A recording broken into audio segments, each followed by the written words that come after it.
We got to do something for our folks who've been standing in the hallway. Anybody back here got a question? All right, going once? All right. Thank you. Appreciate it. My name is Anita Johnson. Ask a question. The bill addresses preventative health care or public health. Medical research does support that becoming more physically active and good nutrition guidance drastically improves certain medical conditions. How much funds are being allocated towards aerobics or improved cardiovascular fitness programs in the medical facilities within, like, the community centers? Excellent question. Okay. Yeah, how are we doing on time, everybody? Okay, we're going to try to take 5 minutes more worth of questions. Then we're going to have some responses because people have asked good questions that deserve some response. So if I don't get to you, forgive me. I'm going to be here for a little while afterwards. And will our panelists stick around for us to talk about some of these things? All right. Yeah, I just wanted to know, given the recent surveys that the majority of Americans don't want the government to get involved in the healthcare, what is the alternative? Have they looked at, I know that, but what happens if the government, the majority of people don't want them in it, do they have an alternative plan? What's the alternative?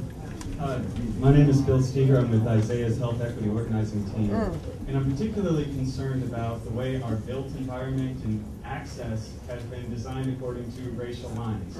That since the beginning of the country, wealth and health has been targeted towards people who are white and away from people who are of color. And you can see that in food access, you can see that in transportation access, you can see it in all these things.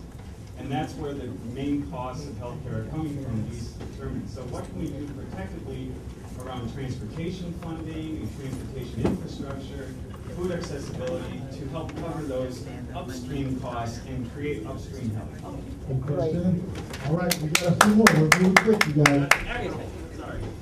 My name is Kathy Pfeiffer, and my question is, do you have some kind of value mapping system that you're going to be implementing for clinics and hospitals to monitor the health that they're giving people and to make sure that their diagnoses are accurate? Good. Quality. My name is Benny Pfeiffer. My question is, if you get health care for everybody, doesn't that also create jobs, more nursing, more hospitals? All right. Yes. And I want to back up Dr. Mary Story's promotion of medical nutrition therapy, especially for pre-diabetes. But I myself really do not want to pay taxes for people to take the life of unborn children and the elderly through euthanasia. So Mike, make a note on this euthanasia plan, okay? And abortion. Well, let's keep on going. My name is Sandra Trump, and I want to talk for just a second about what does it mean to have good care. People say we want the best care, but everybody's not going to get everything. And so we need to talk about what is good care, what is the best care. We talk about, for example, what she said about midwives.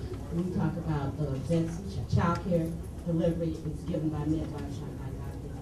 And then we talk about, say, the best feeding or health for a baby. It's through breastfeeding and not through formula.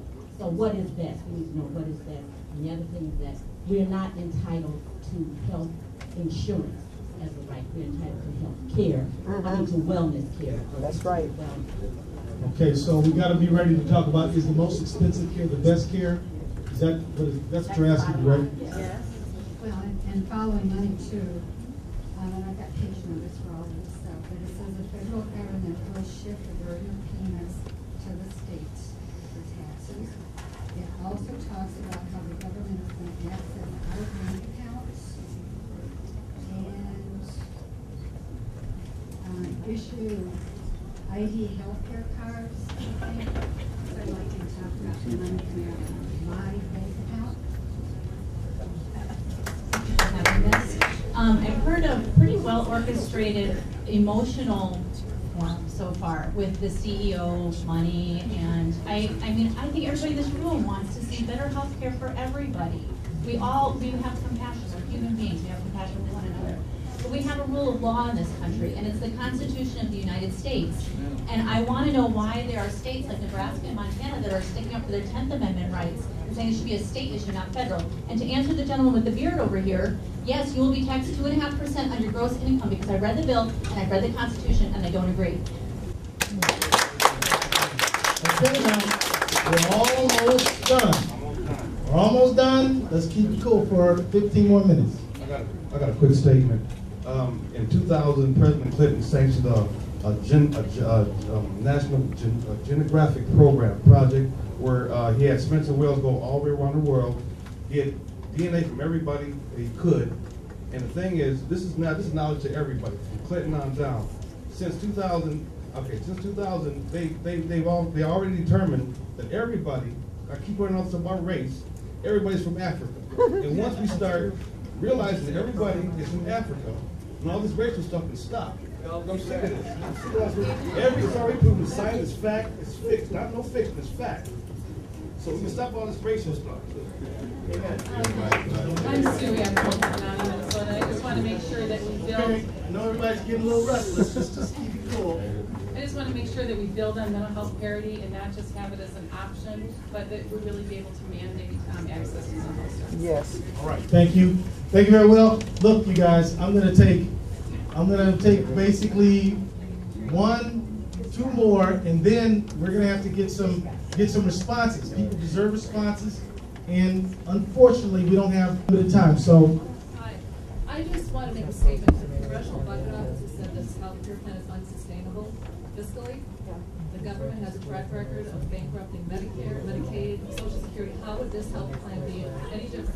Aren't we creating more entitlements that we can't afford as a country? This is not a black-white issue. It's affordability. There aren't enough taxpayers. all right. Let's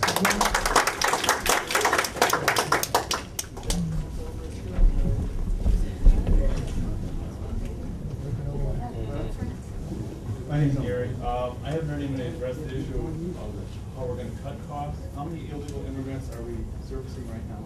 Because that would cut costs. In the state of Minnesota, you cannot go outside of the state of Minnesota for health care. Why? Okay. And why don't we give the doctor tort reform? That would also cut costs. I mean, it would help immensely. All right, all right. Now look, we got about 15, no, less than that, 12 more minutes. I see folks got their hands up. I tried to get around the whole room and wasn't able to do it. The folks who have their hands up now, I'm going to ask you to forgive me for not being able to get to you. But we're going to try to start answering some of these questions that you raised. Let me start out with the issue about the whole euthanasia issue, because I know this is very important to people. I'm going to speak about what I'm going to speak about. Maybe other panelists will want to address that issue.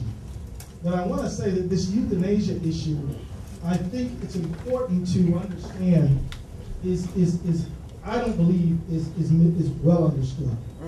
And the reason why is that what the bill says is that, look, we're all going out of here one day. No one's going to live forever.